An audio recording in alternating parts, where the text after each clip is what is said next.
Prefácio. O músico e o instrumento. Antes de a gente começar essa jornada profunda, eu preciso te confessar de onde vêm estas palavras. Eu creio com todo o meu ser que toda inspiração que envolve a verdade vem do próprio Deus. Então, eu devolvo toda a glória, toda a honra e todo o mérito a Ele. Eu sou só um instrumento. E um instrumento, por mais complexo que ele seja, não tem valor nenhum sozinho, sem o músico que o toca. Ele é fabricado, ele é afinado e muitas vezes tensionado ao extremo com um único propósito: ser útil nas mãos do músico, para produzir a melodia. Assim também é o profeta ou o mensageiro. Ele é moído na carne, ele é quebrado no orgulho e esmagado na soberba, para que sobre a fraqueza dele possa repousar a força de uma missão. Muita gente olha para o ministério com deslumbramento, mas esquece do custo do azeite.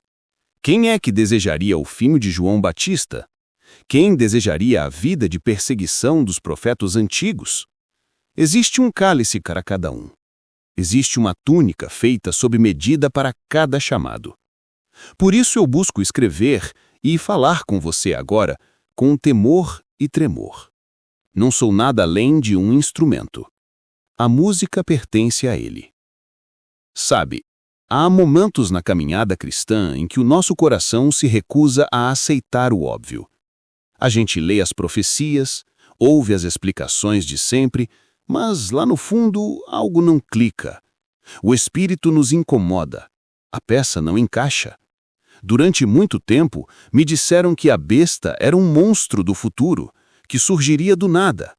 Mas se o Deus de Israel é o Senhor da história, onde ele estava nos últimos 2000 anos de perseguição? O dragão tirou férias entre Roma e o Armagedon? Não. Essa minha inquietação me levou a cavar mais fundo, até entender o que eu chamo de teologia da anatomia como cronologia. Eu entendi que a estátua de Nabucodonosor não era só um monumento. Ela era um relógio. E percebi que a besta do Apocalipse segue a mesma regra. Ela é uma entidade viva que atravessou os séculos. Este livro não é sobre adivinhar datas. É sobre rastrear a ira do dragão através das eras. Eu convido você a abandonar o convencional e ver a história como Deus a vê. Introdução. O Manifesto do Peregrino. Ao pequeno rebanho do Senhor. O que nós presenciamos hoje não é um acidente histórico. A Bíblia Sagrada foi escrita como o jornal de amanhã, impresso com séculos de antecedência. Mas eu defino a minha posição com clareza. Eu não estou aqui para levantar bandeiras políticas ou citar nomes de nações para incitar conflitos terrenos. O tempo vai revelar quem é quem. Os impérios mudam, os nomes mudam, mas o espírito da profecia permanece. O meu rei não é deste mundo. E se o meu rei não é daqui, a minha luta também não é. O objetivo desta obra é colocar diante de você a única escolha real que resta: Cristo ou o mundo. A porta é estreita, o caminho é apertado. Seguir Jesus nestes dias finais exige uma abdicação total. Você não pode ter um pé no altar de Deus e o outro na política de César. Se você escolheu Jesus, você morreu para as opiniões deste século. E um homem morto não debate política. Um cidadão do céu não perde tempo tentando reformar a Babilônia. Ele apenas atravessa para chegar em casa. Capítulo 1. O relógio vertical de Daniel. A confusão começa quando a gente olha para a profecia bíblica como se fosse um monte de peças de quebra-cabeça jogadas no chão. Mas Deus, na sua infinita sabedoria, não nos deu peças soltas. Ele nos deu um corpo. Tudo começa na Babilônia, no quarto do rei Nabucodonosor. O monarca acorda perturbado. Ele teve um sonho que ele não consegue lembrar, mas cujo terror ele não consegue esquecer. Ele chama seus magos, seus sábios, mas ninguém sabe dizer o que foi. até que chega Daniel, o profeta exilado. E quando Daniel finalmente revela o mistério, ele não descreve uma lista de datas ou um mapa complicado. Ele descreve uma estátua. Uma cabeça de ouro, um peito de prata, um ventre de bronze, pernas de ferro e pés. Pés feitos de uma mistura estranha de ferro e barro. Durante séculos, os teólogos focaram nos metais. O ouro é a Babilônia, a prata, a Medo-Pérsia, o bronze, a Grécia, o ferro, Roma. E isso está correto, mas é incompleto. Eles olharam para o material, mas esqueceram de olhar para a anatomia. A grande chave que o Espírito Santo nos entrega aqui e que vai guiar todo o nosso estudo é o que nós vamos chamar de anatomia cronológica. Pense comigo. Qual é a direção da leitura da estátua? Daniel não lê ela da esquerda para a direita. Ele não lê de baixo para cima. A leitura é descendente. A cabeça representa o passado antigo. Os pés representam o futuro distante. A gravidade da história. O que isso nos ensina? Ensina que para Deus, o tempo profético tem uma direção física. Ele flui da cabeça para os pés, como a gravidade. Primeiro, temos a cabeça, a unidade absoluta. No topo, só existe o ouro, um só metal, uma só cabeça. Isso representa o poder centralizado da Babilônia. Nabucodonosor não respondia a ninguém. O poder era uno. Depois, a gente desce para o tronco e o ventre, a expansão.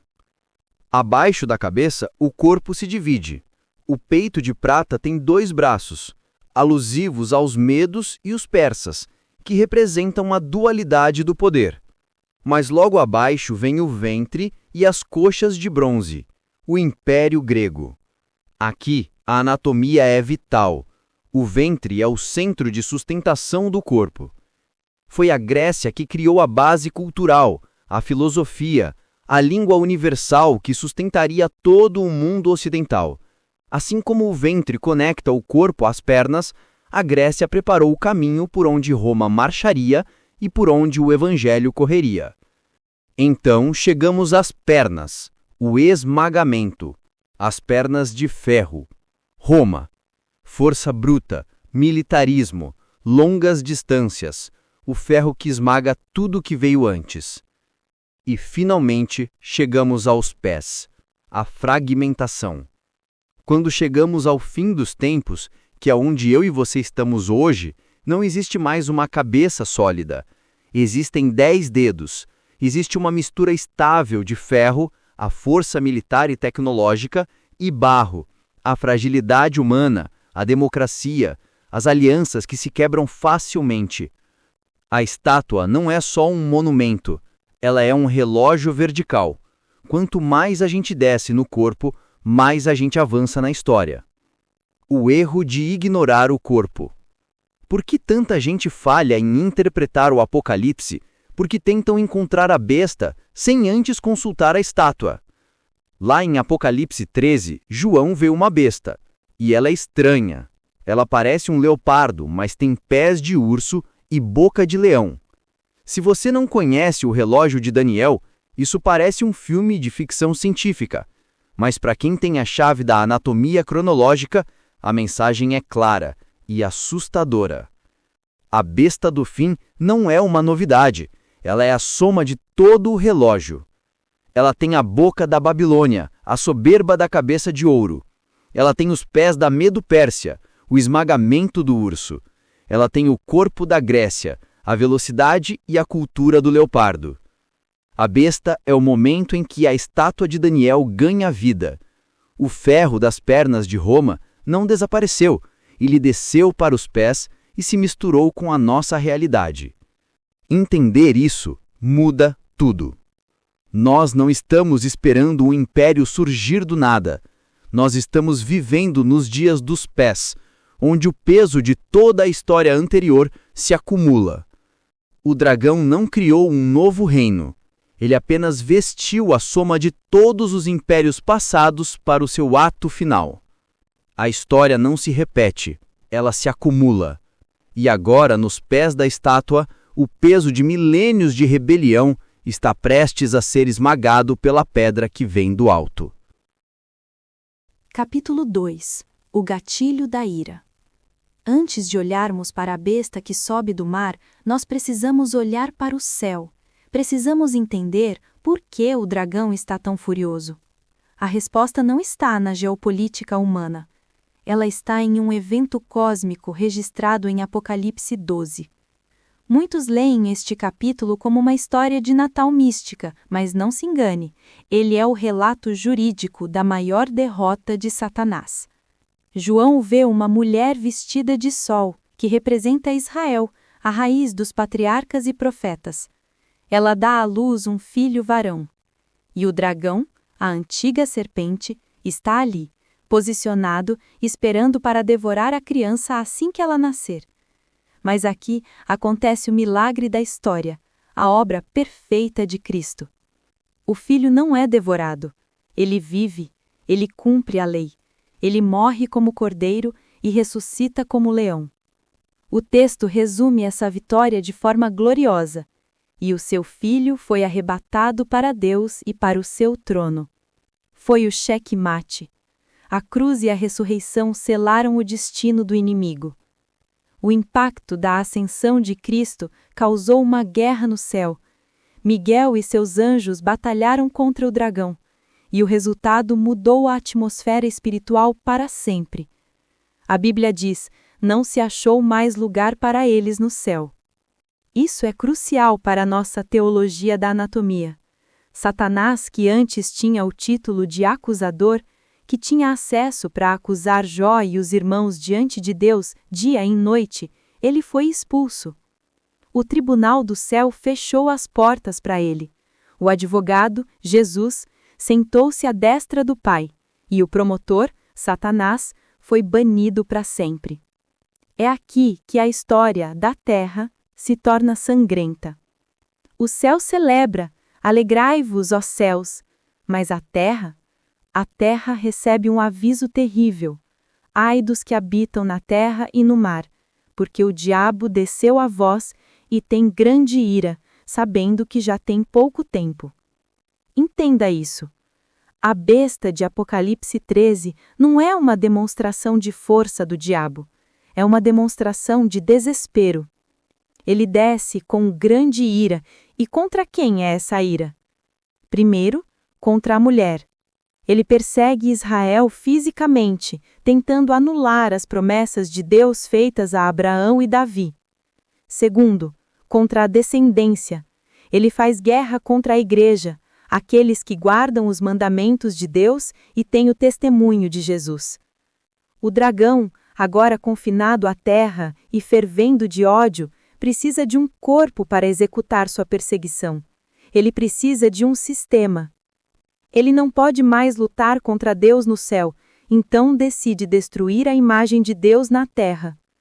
É nesse momento de fúria, parado na areia do mar, que ele invoca a besta. A besta é a arma do exilado. É o instrumento da vingança de um anjo caído que sabe que seu fim está próximo.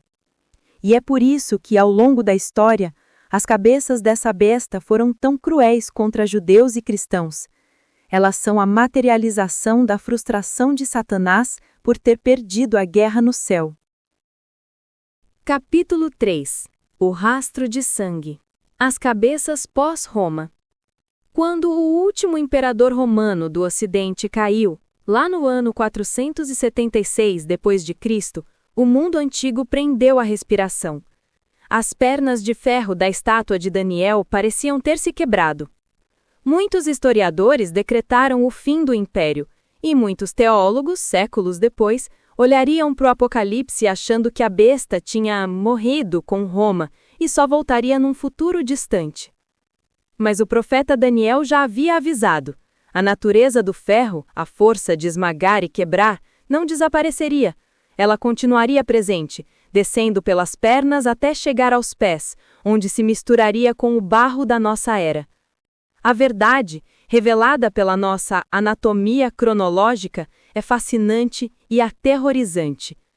O dragão nunca deixou o palco da história. Ele não tirou férias de 1500 anos. Ele apenas mudou de estratégia. Ele trocou de pele. Se o capítulo 12 de Apocalipse termina com o dragão furioso indo fazer guerra à descendência da mulher, o capítulo 13 mostra como ele fez isso, usando uma besta com 7 cabeças sucessivas. Essas cabeças não são reis simultâneos sentados numa mesa redonda. Elas são eras de perseguição. São os proto-impérios que herdaram no DNA de Roma e mantiveram a fornalha da aflição acesa. Vamos rastrear o sangue através dos séculos e ver a face do inimigo em cada era. Primeiro, a cabeça religiosa, o ferro eclesiástico. Quando o poder político dos Césares ruiu, o dragão percebeu uma oportunidade de ouro. Em vez de perseguir a igreja de fora para dentro, o que só gerava mártires e fortalecia a fé, ele decidiu perseguir de dentro para fora. O espírito do império vestiu mantos religiosos. Durante a longa Idade Média, o sistema institucional que se levantou sobre as ruínas de Roma tornou-se o maior perseguidor daqueles que buscavam a verdade bíblica genuína. A Inquisição não foi um acidente histórico. Foi o dente dessa cabeça, triturando os santos do Altíssimo. O ferro romano tornou-se ferro eclesiástico. Segundo, a cabeça territorial, o ferro da cimitarra.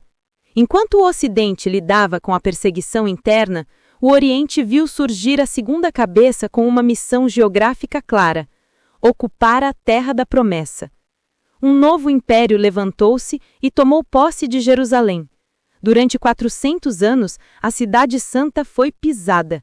Essa cabeça tinha um objetivo espiritual estratégico: impedir o retorno físico de Israel. Foi o bloqueio territorial do dragão contra as profecias. Terceiro, a cabeça ateísta, o ferro vermelho. No século XX, a máscara caiu completamente. Com a Revolução Russa e o surgimento da União Soviética, o mundo viu uma cabeça que não tentava distorcer a religião, mas aniquilá-la. Não há Deus, declarou o Estado. Foi a perseguição mais fria e calculista até então. Igrejas tornaram-se museus do ateísmo.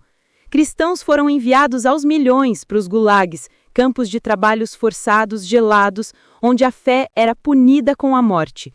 Essa cabeça tentou matar a fome da alma. Quarto, a cabeça racial, o ferro nazista. Se a cabeça soviética atacava a fé, a cabeça nazista atacou a raiz. O Terceiro Reich foi a manifestação mais visceral e demoníaca da ira contra a mulher, Israel. O Holocausto não foi apenas política ou guerra, foi um ritual de sangue industrializado. O objetivo espiritual era claro: o extermínio físico de cada descendente de Abraão para anular a aliança eterna de Deus. Foi Satanás tentando cancelar a profecia no crematório. Quinto, a cabeça do controle total, o ferro oriental. No Extremo Oriente, surgiu um modelo de poder que refinou a tirania. Esse sistema entendeu que não basta matar o corpo, é preciso capturar a mente. Essa cabeça substituiu a família e a fé pela lealdade exclusiva ao Estado. Bíblias foram queimadas para apagar a memória de Deus. Hoje, esse modelo evoluiu para o sistema de vigilância mais sofisticado da história, onde cada movimento e cada palavra são monitorados. É o protótipo perfeito do controle social que a besta final usará. Sexto, a cabeça da autoadoração, o ferro do culto. Numa península hoje dividida e armada com poder nuclear, o dragão realizou um ensaio laboratorial sinistro sobre a idolatria humana. Ali estabeleceu um regime onde a exigência é a adoração total ao líder, como um Deus vivo na terra. Não há espaço para outro Senhor. É o espírito do anticristo em sua forma mais pura de autodeificação. E sétimo, a cabeça do império ressurgido, o ferro do terror. Finalmente chegamos aos nossos dias, onde vemos o passado despertar com fúria. Aquela segunda cabeça territorial que parecia ter morrido está revivendo. Vemos o retorno do desejo fervoroso por um império unificado no Oriente Médio e o uso do terror e da decapitação como ferramentas de guerra. Essa cabeça usa o caos. Seu ódio visceral contra a existência de Israel a torna a mais perigosa das manifestações atuais, preparando o cenário para o conflito final em Jerusalém. A soma de todos os medos e a pedra que vem. Ao olharmos para essas 7 cabeças, o fôlego nos falta. Entendemos que a besta final, o 8º rei, não é uma novidade que surgirá do vácuo. Ele será a encarnação total de tudo isso. Ele terá a autoridade religiosa da primeira, a ferocidade da segunda, o ateísmo da terceira, o ódio racial da quarta, o controle total da quinta, a exigência de autoadoração da sexta e o terror da sétima. O palco não está sendo montado, ele já está pronto. Nós estamos vivendo nos pés da estátua. Todo o peso desse ferro histórico está agora pressionando a base frágil de barro da nossa era. A estrutura está rangendo. E é exatamente por isso que a nossa esperança não está na política humana. A profecia de Daniel 2 termina com uma promessa gloriosa. No tempo desses reis finais, nos pés, uma pedra será cortada sem auxílio de mãos humanas. Essa pedra é Cristo. Ela não vem para reformar a estátua.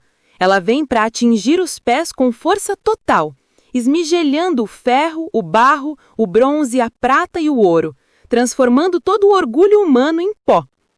Os tempos estão se cumprindo.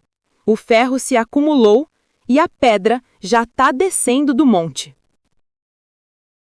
Capítulo 4. A ferida mortal. A espada que parou o gigante. Vi uma de suas cabeças como ferida de morte. Durante séculos, este versículo de Apocalipse 13:3 foi um dos maiores enigmas da escatologia. Teólogos especularam sobre Néros ressuscitados, papas assassinados ou líderes mundiais futuros sofrendo atentados. Mas a profecia não é um jogo de adivinhação mística. Ela é o gabarito da história.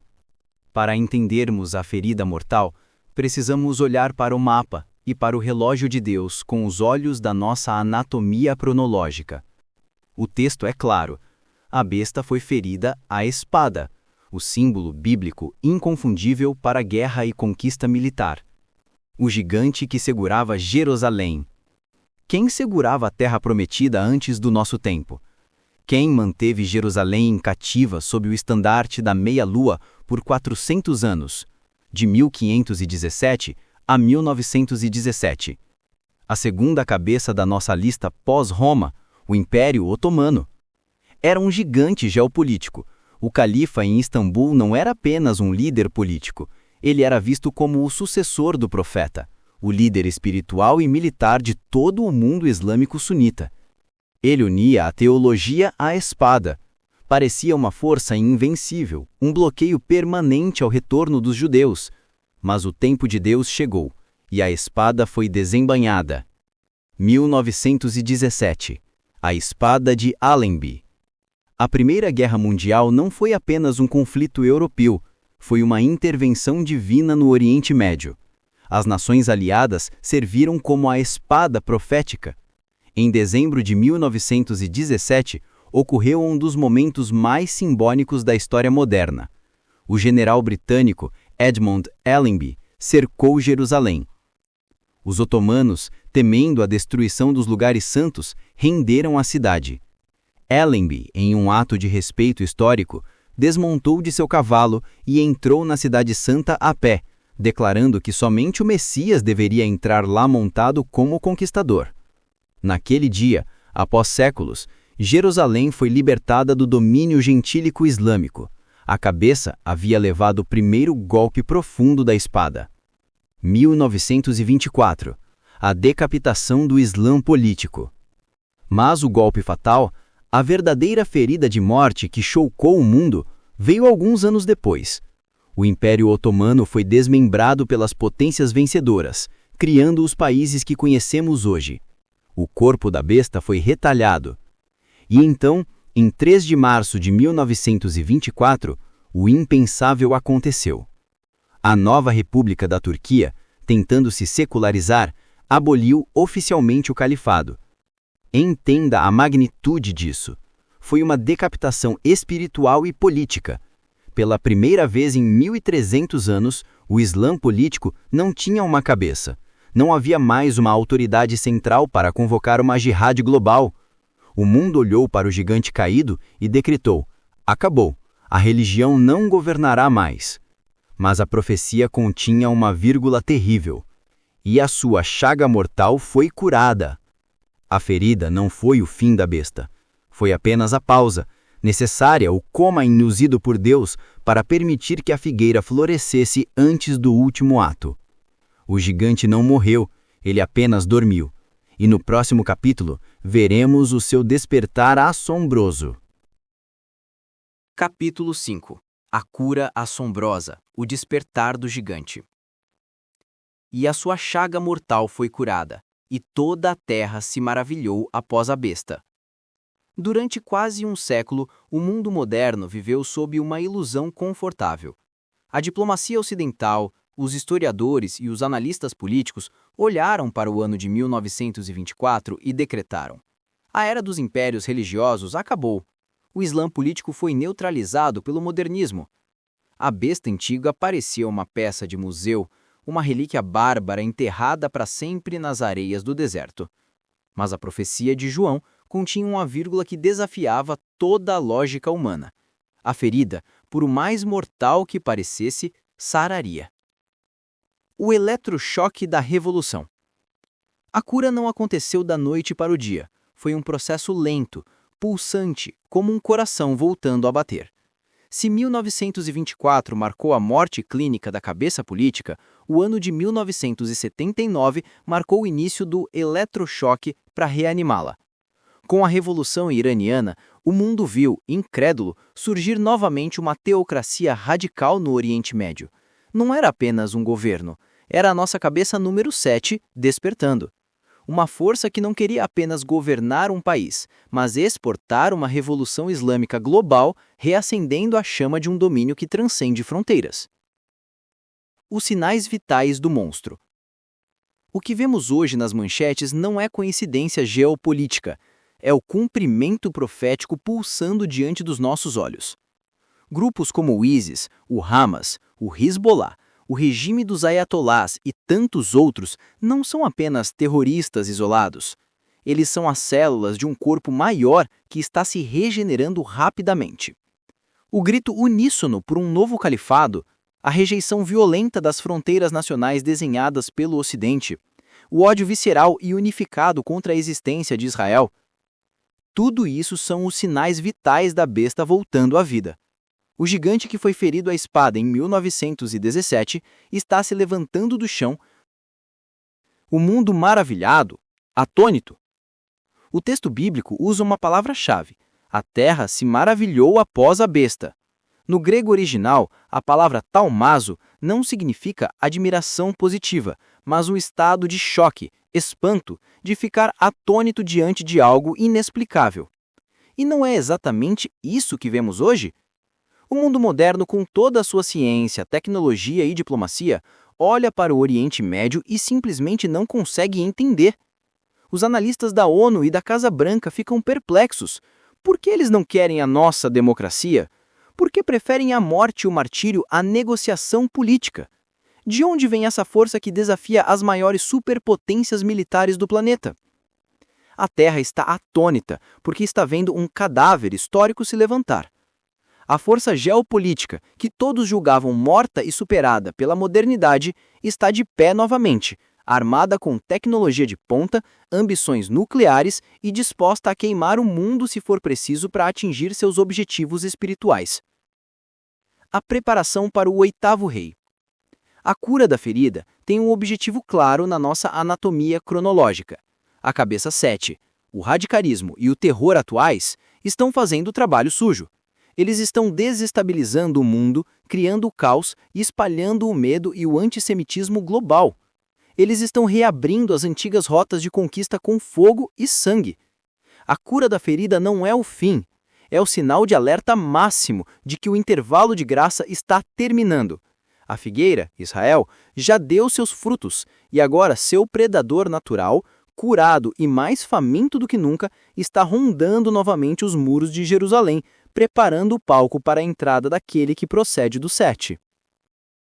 Capítulo 6. A besta da terra. O arquiteto da falsa paz. Vi subir da terra outra besta, e tinha 2 chifres semelhantes aos de um cordeiro, e falava como o dragão. Se a primeira besta nos assusta pela sua ferocidade, um monstro de 7 cabeças cheio de cicatrizes históricas, a segunda besta nos engana pela sua aparência. Ela não sobe do mar agitado das nações em guerra, ela sobe da terra, sugerindo algo mais estável, consolidado e aparentemente seguro. Na nossa anatomia cronológica, se a primeira besta é o corpo musculoso dos impérios, a besta da terra é o sistema nervoso. É ela que conecta tudo. É ela que faz o corpo andar. A máscara do cordeiro. O detalhe mais perturbador desta entidade é a sua camuflagem. Ela tem chifres semelhantes aos de um cordeiro. Na simbologia bíblica, o cordeiro é Cristo. Portanto, essa besta surge com uma proposta que imita o reino de Deus. Ela prega paz, unidade, fraternidade, segurança e humanitarismo. Ela não chega com tanques de guerra, ela chega com tratados diplomáticos, acordos econômicos e discursos de tolerância. É o coroar da globalização. Ela diz ao mundo: para evitarmos as guerras da primeira besta, precisamos nos unir. Precisamos de um só governo, uma só economia, uma só religião ética. A voz do dragão. Mas a profecia nos dá o alerta auditivo. Falava como o dragão. A aparência é mansa, mas as ordens são satânicas. Por trás dos decretos de segurança global, esconde-se o totalitarismo absoluto. A besta da terra exerce toda a autoridade da primeira besta. O que isso significa? Significa que a globalização moderna herdou o poder de todos os impérios anteriores. Ela tem a burocracia de Roma, ela tem o controle social da China, ela tem a vigilância da Babilônia. A diferença é que agora tudo isso é vendido como o progresso. O sistema operacional do fim. A função da besta da terra não é ser adorada diretamente, mas fazer a terra adorar a primeira besta. Ela é o gerente de marketing do inferno. É ela que opera os grandes sinais. Hoje, vemos a tecnologia criando uma rede de controle inescapável. O sistema financeiro digital, a vigilância por inteligência artificial, a censura global em nome do bem comum, tudo isso são as obras da besta da terra. Ela cria a falsa paz. Ela convence a humanidade de que a única maneira de sobreviver é rendendo-se ao sistema. Todos eles se uniram, ou então não sobrevivem, é o lema implícito. Quem não entrar no sistema, não compra nem vende. A fusão final. Na nossa leitura cronológica, estamos vendo o casamento profano. A força bruta do Oriente encontra a tecnologia de controle do Ocidente. A espada encontra o chip. O ódio encontra a burocracia. Quando essas duas bestas se apertam as mãos, o terrorista e o diplomata, o religioso radical e o tecnocrata, o cenário para o Armagedon está montado. A paz que eles oferecem é apenas a calma antes da tempestade final. Capítulo 7. O coachar das rãs. A possessão final. E da boca do dragão, e da boca da besta, e da boca do falso profeta, vi sair 3 espíritos imundos, semelhantes a rãs. Chegamos ao momento mais aterrorizante e revelador da profecia. O palco está montado. A primeira besta recuperou sua força e o mundo está maravilhado com ela. A segunda besta conectou os fios da economia e do controle global. Mas o que aciona o gatilho para o ato final? O que leva a humanidade a cometer o suicídio cósmico de guerrear contra o próprio Deus? A resposta não é política, nem econômica, nem estratégica. A resposta é uma possessão espiritual em escala planetária. A invasão viscosa. João, em sua visão, não vê leões rugindo ou águias voando, símbolos de majestade e poder terreno. Ele vê rãs. Por que rãs? Na nossa anatomia cronológica, a precisão do Espírito Santo é cirúrgica. Primeiro, a impureza. Para a lei bíblica, a rã é um animal imundo que vive na lama. Segundo, a invasão. Na praga do Egito, as rãs não matavam, mas invadiam. Elas entravam nos quartos, nas camas, nos fornos, na intimidade dos reis. Elas eram inescapáveis, viscosas, e seu coachar era ensurdecedor, abafando qualquer outro som. A propaganda do abismo. O texto é claro. Estes espíritos saem da boca da trindade satânica. Isso significa que a arma final não é um míssil, é uma narrativa, é a retórica do inferno. Esses espíritos são a voz unificada do sistema, a propaganda sobrenatural que será soprada nos ouvidos dos reis de todo o mundo. Na nossa visão cronológica, imagine o cenário. Os impérios históricos construíram a máquina de guerra. A globalização conectou os fios. Agora, os espíritos de rãs são o software malicioso, o vírus demoníaco que é injetado diretamente na mente dos governantes. A hipnose coletiva e o fim da razão. Você já olhou para o noticiário e se perguntou como governantes inteligentes podem tomar decisões tão estúpidas e autodestrutivas? Por que esse ódio irracional contra Israel e contra tudo que é bíblico? A resposta está aqui. Como você bem observou em nossa análise inicial, quem estará no poder serão as entidades com forma de rã incorporadas. Não estamos mais lidando apenas com a maldade humana de um Hitler ou Stalin. Estamos lidando com líderes que se tornaram marionetes de entidades espirituais específicas. Eles não estarão agindo racionalmente. Eles estarão sob o efeito do coachar, uma frequência espiritual hipnótica que anula o bom senso, o instinto de autopreservação e incita um ódio suicida. É uma possessão corporativa das lideranças globais. A marcha para o matadouro. O texto diz que eles são espíritos de demônios que fazem sinais. A besta da terra prepara o caminho com tecnologia, mas as rãs trazem o sobrenatural enganoso para validar a mentira. O objetivo final desse coachar incessante é um só: para os congregar para a batalha naquele grande dia do Deus Todo-Poderoso. Elas reúnem as nações no lugar chamado Armagedon. Na nossa anatomia, este é o momento em que o corpo da estátua, dos pés à cabeça, se move como um zunqui, controlado por esses parasitas espirituais. O mundo achará que está marchando para a libertação final da humanidade contra a tirania divina. Mas o coachar Masrans é, na verdade, o canto da sereia que leva o navio da história a colidir de frente contra a rocha eterna. Capítulo 8. A abominação biológica e o cronômetro de Deus. E foi-lhe concedido que desse fôlego à imagem da besta, para que a imagem da besta falasse. Até aqui, falamos de impérios, guerras, política e possessão espiritual. Mas o leitor precisa estar atento. O ataque final do dragão não virá apenas com tanques ou ideologias, mas com promessas de vida eterna sem Deus. Vivemos a era da sedução tecnológica. O mundo está maravilhado. As manchetes prometem o que antes era domínio exclusivo do Criador, a imortalidade ou a extensão indefinida da vida. Presidentes de superpotências assinam decretos ordenando que a inteligência artificial acelere a cura de todas as doenças. Aparentemente isso é bom. Quem não quer a cura? Mas o leitor espiritual discerne a armadilha. O humanismo está oferecendo uma salvação material.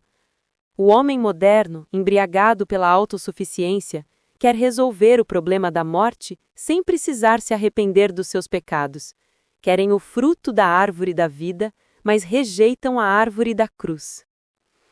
A nova abominação, o fôlego da imagem da besta. Porém, há algo ainda mais sinistro acontecendo nos laboratórios, escondido sob o nome de inteligência organoide. Durante anos, nos perguntamos como a imagem da besta poderia ter fôlego, no grego pneuma, espírito ou vida. Uma estátua de pedra ou um robô de silício não tem vida. Mas e se a imagem não for feita apenas de metal? A fronteira final da ciência, a biocomputação, já está inserindo células cerebrais humanas vivas em circuitos de computador. Eles chamam isso de processadores biológicos. O leitor percebe a gravidade disso? Não estamos falando de simulação. Estamos falando de cientistas cultivando minicérebros em laboratório e conectando-os a máquinas para processar dados, porque o silício atingiu o seu limite e a biologia humana é mais eficiente. Ao fundir o biológico com o digital, o homem está tentando fabricar a vida. Eles estão literalmente dando um tipo de fôlego à máquina. É a abominação suprema. Uma inteligência que vive e processa através de células humanas, mas sem alma, sem espírito e totalmente controlada pelo sistema da besta. É o cumprimento literal e grotesco da profecia. O relógio de areia, 1948 a 2028. Enquanto a humanidade corre atrás da imortalidade digital, o relógio de Deus continua a contagem regressiva implacável. Precisamos olhar para a figueira. Jesus disse: "Aprendei, pois, esta parábola da figueira. Quando já os seus ramos se tornam tenros e brotam folhas, não passará esta geração sem que todas estas coisas aconteçam." Se Israel é a figueira e o seu renascimento ocorreu em 1948, o fim do intervalo de graça que discutimos no capítulo 4, quanto tempo dura esta geração? O Salmo 90:10 define a duração máxima da vida humana. Os dias da nossa vida chegam a 70 anos, e se alguns, pela sua robustez, chegam a 80 anos. Façamos o cálculo que o céu parece ter desenhado. 1948 mais 80 é igual a 2028. Não estamos afirmando o dia nem a hora, porque isso pertence ao Pai.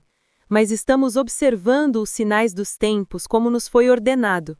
Se 2028 marca o limite de uma geração bíblica desde o renascimento de Israel, isso significa que estamos vivendo os dias extras, os segundos finais antes do toque da trombeta. A pressa da ciência em fundir homem e máquina, a aceleração da agenda globalista e o despertar do ódio contra Israel não são coincidências. O inimigo sabe fazer contas. Ele sabe que o jubileu final se aproxima. A pergunta que resta ao leitor não é o que vai acontecer, mas onde eu estarei quando o tempo acabar. Capítulo 9. A maldição do engenho, quando a bênção vira arma. Não devemos cometer o erro teológico de achar que a tecnologia é uma criação do diabo. O inimigo não cria nada. Ele não tem poder criativo, pois não é Deus. A inteligência é um dom divino. O homem foi criado inteligente, capaz e criativo. A própria Bíblia profetizou em Daniel 12:4 que, no tempo do fim, muitos correrão de uma parte para outra, e a ciência se multiplicará. O salto tecnológico que vivemos não é um acidente das trevas, é o cumprimento exato da palavra de Deus sobre a capacidade humana. Mas Satanás é um corruptor. O que ele faz é inspirar seus servos, aqueles que a ele pertencem, a usar para o mal aquilo que a inteligência humana desenvolve. Ele explora a falha moral do homem, a ganância. Disse por aí que todo homem tem o seu preço. O inimigo sabe disso. Ele corrompe os homens usando dinheiro, poder e status. A história já nos mostrou a capacidade que o ser humano tem de cometer absurdos inimagináveis quando está debaixo de uma autoridade que paga muito bem. O lamento dos inventores. Olhemos para trás. Santos Dumont, o pai da aviação, sonhou que sua invenção uniria os povos e encurtaria distâncias. Mas quando viu seus pássaros mecânicos sendo usados para despejar fogo e bombas sobre cidades, seu coração não suportou. O peso de ver sua criação transformada em anjo da morte o levou ao abismo do desespero. Robert Oppenheimer, ao ver a primeira detonação da bomba atômica, uma tecnologia que poderia gerar energia infinita, percebeu que havia aberto as portas do inferno. Atormentado, ele citou: "Agora eu me tornei a morte, o destruidor de mundos." Não foi o diabo que deu a fórmula da física ou da aerodinâmica, foi o homem corrompido que converteu o engenho em morte. O trono tecnológico da besta. Aconteceu antes e acontecerá de novo. Mas devemos olhar para a história e tremer. Imaginem o poder imposto por Alexandre o Grande. Ele conquistou o mundo com espadas e cavalos. Agora pergunte-se, em quanto tempo Alexandre teria dominado tudo se tivesse acesso à tecnologia de hoje? Se ele tivesse drones, vigilância por satélite e armas biológicas, o mundo teria caído aos seus pés em dias. Imaginem se Hitler, com sua mente perversa e ódio genocida, tivesse acesso a essa tecnologia de controle total e biocomputação na década de 40. O que impediria que ele dominasse o mundo todo e aniquilasse completamente o povo judeu? Nada o teria parado. A natureza humana não mudou. O que mudou foi o poder da ferramenta. O engenho humano, mais uma vez, preparou o trono para a besta. Capítulo 10. O altar de Moloque moderno. O sangue que abre portas. Antes de falarmos da imagem que ganha vida, precisamos entender o que alimenta espiritualmente esse sistema. Por que os demônios, as rãs, ganharam tanta legalidade para atuar abertamente na Terra, como vimos a partir de 2020? A resposta é dura: o sacrifício de sangue. As nações estão aprovando e legalizando o aborto em escala industrial. O mundo chama isso de direitos reprodutivos ou saúde pública, mas o mundo espiritual chama de genocídio ritual. O sangue inocente tem uma propriedade espiritual única. Ele clama da terra. Foi assim com o sangue de Abel, que clamou a Deus desde o solo. Esse Moloque moderno não é apenas uma questão política ou social, é uma questão de legalidade espiritual. Quando uma nação legaliza o derramamento de sangue inocente em seus estatutos, ela quebra a barreira de proteção divina sobre aquele território. Ela está dizendo a Deus: não queremos a tua vida, preferimos a nossa conveniência. E ao criar esse vácuo de morte, estamos convidando o espírito de morte para governar. A inversão satânica da criação. Não é coincidência que, ao mesmo tempo em que a cultura da morte avança contra os nascituros, a ciência avança na criação de vida artificial. O homem mata o que Deus criou, o bebê no ventre, e tenta desesperadamente dar vida ao que o homem criou, a máquina. É a inversão satânica completa da ordem criacional. Esse sangue derramado diariamente em clínicas ao redor do mundo é o combustível espiritual que fortalece as potestades do ar para o grande engano final. Estamos servindo a um Moloque moderno, e o pagamento exigido é a liberdade e o futuro da humanidade. Capítulo 11. Pneuma sem psique. A exegese da imagem da besta. Chegamos ao mistério central de Apocalipse 13:15. Como a imagem da besta pode ter fôlego e falar? Durante séculos, nossa mente religiosa tendeu a visualizar uma estátua de pedra, ouro ou, mais recentemente, um robô de metal frio. Mas a palavra grega usada para fôlego é pneuma, o princípio vital, o vento, a respiração. E aqui entra a revelação assustadora da nossa teologia da anatomia. O homem está criando uma estrutura biomecânica, como a inteligência organoide, cérebros em chips, e dando a ela pneuma, energia, funcionamento biológico, capacidade de processar e viver. Ele está fornecendo o soma, o corpo da máquina. Mas há um problema teológico fatal. O homem pode dar o pneuma, o fôlego biológico e o soma, o corpo, mas o homem não pode criar a psique, a alma humana. Só Deus sopra almas. O vácuo existencial.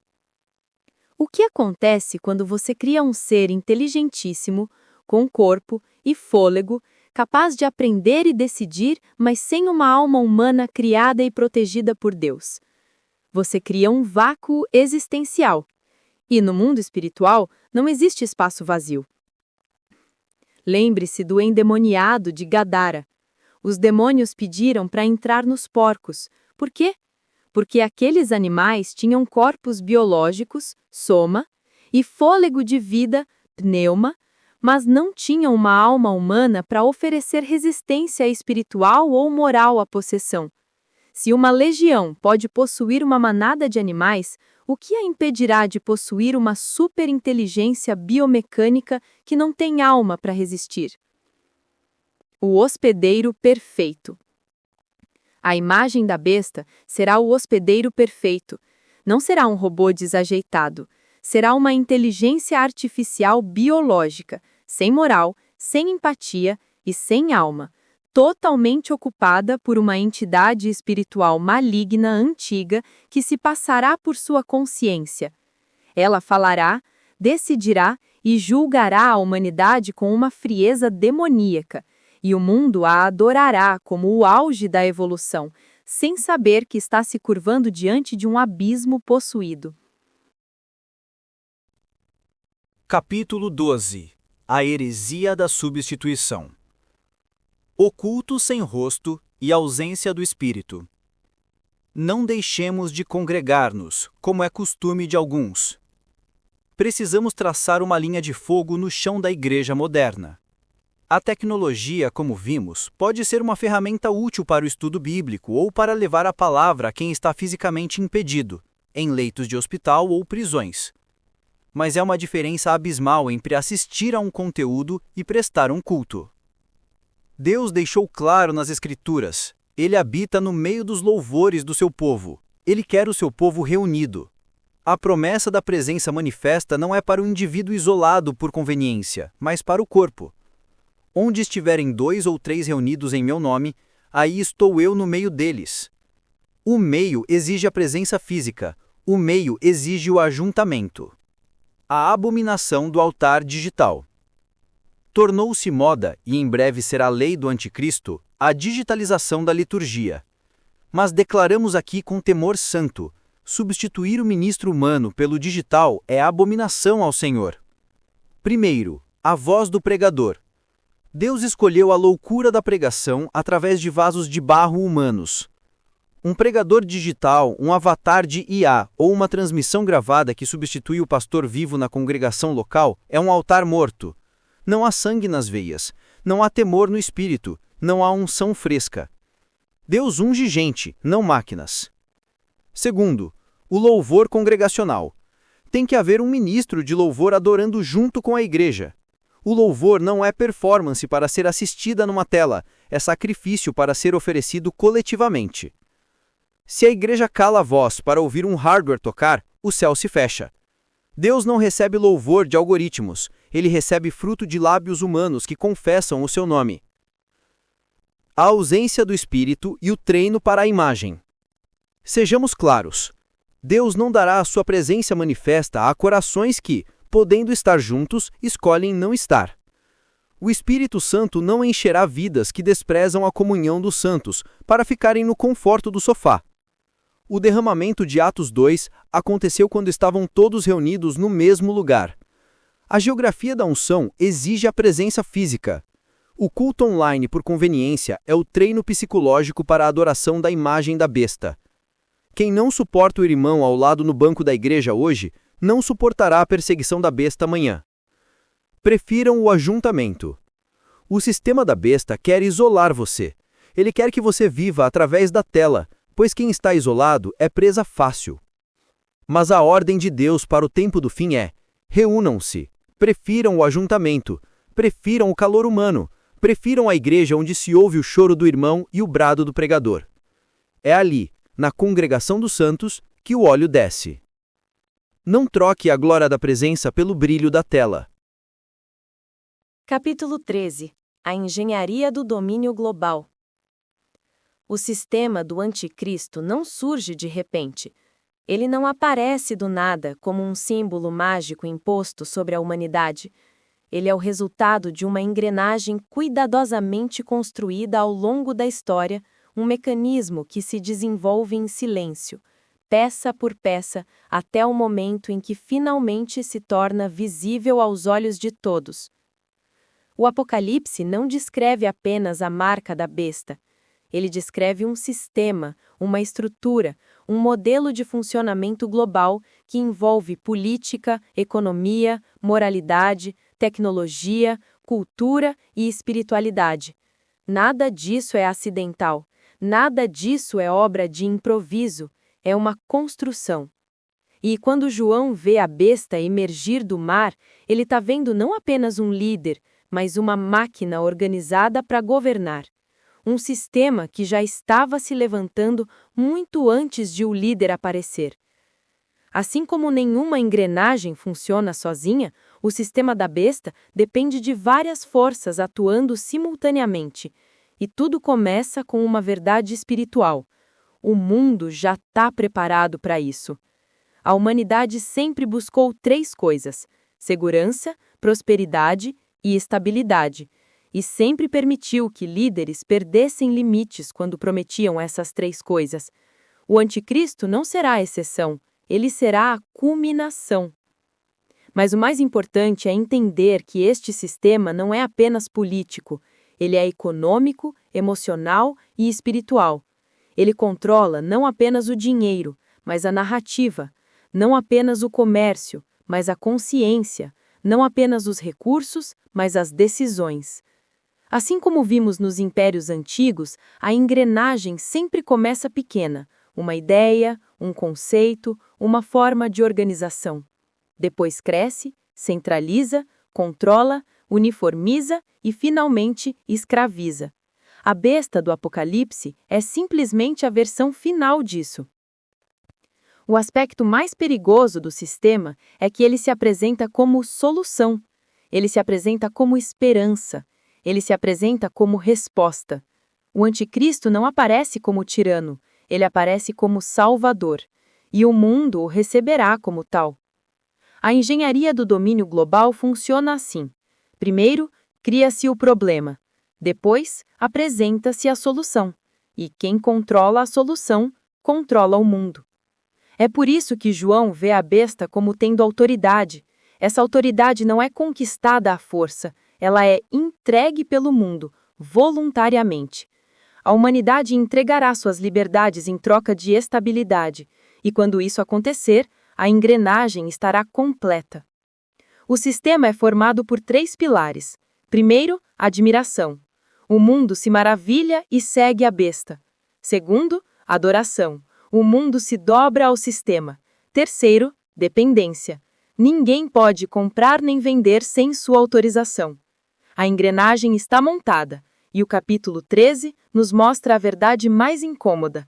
A humanidade é quem vai girar essa engrenagem. Capítulo 14. O mistério dos 666. O número do domínio financeiro. O número 666 não aparece pela primeira vez no Apocalipse.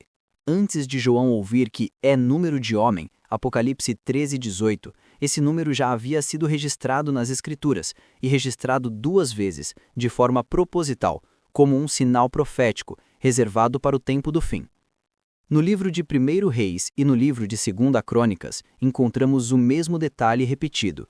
Todos os anos eram arrecadados para Salomão 666 talentos de ouro. 1º Reis 10:14 e 2ª Crônicas 9:13. Esse número não é acidental. Ele não aparece por coincidência. Ele está ali para que o leitor espiritual compreenda algo profundo sobre o poder humano, sobre o fascínio da riqueza e sobre o governo mundial. Salomão foi o homem mais rico de sua geração. Sua riqueza era tão enorme que se tornou símbolo de glória, grandiosidade e magnificência humana. E quando a Bíblia registra que 666 talentos de ouro entravam anualmente no seu reino, ela estabelece uma conexão direta com o futuro, um paralelo profético que reapareceria milhares de anos depois na revelação do Apocalipse. Porque o anticristo também será um homem extremamente rico. Ele não será apenas um governante, ele será um solucionador de crises. alguém cuja riqueza pessoal e cujo controle financeiro o colocam diante do mundo como uma esperança econômica. Ele terá meios, recursos e influência para se apresentar como a solução definitiva para os problemas financeiros globais. Assim como Salomão representava a concentração de riqueza em Israel, o anticristo representará a concentração de riqueza no mundo todo. E quando João diz que o número é o número de um homem, Apocalipse 13:18, ele reforça essa ideia. Não é um código místico, não é uma equação espiritual, não é uma assinatura sobrenatural. É a representação do domínio humano, da natureza humana em seu auge e, principalmente, do poder econômico que ele exercerá sobre as nações. Assim como o mundo antigo reconhecia a glória de Salomão através do ouro, o mundo moderno reconhecerá a autoridade do anticristo através do sistema econômico que ele oferecerá. E aqui entra uma parte essencial. A Bíblia diz que os que recebem a marca têm a marca ou carregam o número de seu nome, Apocalipse 13:17. Isso amplia a compreensão. Não se trata apenas de uma marca física, mas também de uma participação no sistema financeiro que será consagrado ao maligno. Assim como quando alguém aceita um cartão de crédito e passa a estar vinculado às regras daquele contrato, quem aceitar o sistema do anticristo estará concordando com o governo dele, com seus valores e com sua ideologia. O problema não é apenas um sinal externo no corpo. O problema é participar de um sistema de valores que declara a fidelidade ao governante mundial. Quando a Escritura diz, carrega o número do seu nome, ela descreve exatamente isso. Pessoas que aderem à estrutura econômica, que se submetem ao controle financeiro oferecido como solução para todas as dificuldades da humanidade. O mundo verá crise, inflação, instabilidade e desespero. E então verá um líder oferecendo paz financeira. Uma falsa paz, mas irresistível aos olhos daqueles que não pertencem ao reino de Deus. É a mesma antiga oferta que Satanás fez a Jesus no deserto. Tudo isto te darei, se prostrado me adorares. Mateus 4:9. O sistema da besta oferecerá todas as riquezas e a segurança deste mundo em troca da adoração e da submissão. Por isso, tanto se preocuparão apenas com a marca na pele e não perceberão a essência. O verdadeiro perigo é aceitar o sistema, aceitar o domínio, aceitar a ideologia. A Bíblia diz que recebe a marca da besta quem não tem seu nome escrito no livro da vida, Apocalipse 13:8. Este livro foi escrito pelo próprio Deus antes da fundação do mundo. Se você crê que Jesus é o único caminho, a única verdade e a única fonte da vida, João 14:6, então você está no caminho. Com isso, você mostra saber que não são todos os caminhos que levam a Deus, mas só Jesus Cristo. Você deve também já saber que sua salvação não é pelos seus méritos, mas apenas e unicamente pelo que Jesus Cristo fez na cruz por nós, e que sua vida deve refletir uma nova vida em Cristo. E se você é povo de Deus e percebe que seu local de culto ensina um outro evangelho, que não o evangelho de Jesus Cristo, então cumpra o que a Bíblia orienta. Sai dela, povo meu. Apocalipse 18:4. Pois melhor é perder a vida dessa carne condenada à morte do que perder a chance de seguir Jesus Cristo rumo a um novo céu e a nova terra. O testemunho, a visão dos dois exércitos. Se toda a teologia que apresentei parece teoria, apresento agora o que meus olhos espirituais viram. Apresento este relato diante de Deus. Em 2017, estive na capital do meu país, e aproveitei para ir diante dos palácios do governo para orar pelo país, como a Bíblia manda que oremos por nossos governantes, para que tenhamos uma vida mais tranquila. Tenho registros e testemunhas disso que vou escrever aqui, porque contei a eles e pedi que testemunhassem quando um dia tudo se cumprisse como vi e ouvi. Enquanto orava, minha visão foi aberta. Vi dois exércitos gigantescos frente a frente na altura das nuvens, e aquelas fileiras se estendiam de leste a oeste. De um lado, anjos de Deus, poderosos e ordenados. Do outro, demônios agitados, ansiosos, querendo desesperadamente avançar e destruir. Mas, naquele momento, em 2017, não era uma batalha, era uma contenção. Os anjos impediam o avanço. Saí dali sentindo que estávamos protegidos. Recebi duas profecias que uma se cumpriu e outra está se cumprindo, mas não posso expor aqui. Mas o tempo passou, chegou 2020. Em 2020, vi no espírito algo terrível. Aqueles mesmos demônios agitados agora estavam atuando livremente na terra. A agitação do céu desceu para o nosso meio. A conclusão caiu sobre mim com temor. O tempo da contenção total acabou. O dique se rompeu. A pandemia e o caos global foram os sinais de que as rãs foram liberadas. O mundo mudou desde então, e sentimos que há uma nova liderança oculta operando. A porta da graça ainda está aberta, mas a enchente já começou. Se, como a Bíblia diz, a geração é de 70 anos, podendo chegar a 80, porém depois dos 70 vira cansaço e enfado, vejo que o mundo mudou em 2018. Espero muitos acontecimentos até 2028 e 2035, mas a nós cabe olhar, vigiar e orar. Conclusão. A porta estreita. Chegamos ao fim desta jornada pela anatomia da profecia. Vimos o relógio de Daniel, o rastro de sangue, a ferida curada, a abominação biológica e o fim da contenção espiritual. Diante de tudo isso, a pergunta não é o que vai acontecer, mas onde você está? Jesus disse: entrai pela porta estreita. Hoje, a porta larga é o sistema da besta. Ela é espaçosa, ela oferece segurança econômica, saúde eterna tecnológica e falsa paz. É o caminho lógico. Todos estão indo por ele. A porta estreita é o caminho da recusa. É dizer não ao pão do sistema para dizer sim ao pão da vida.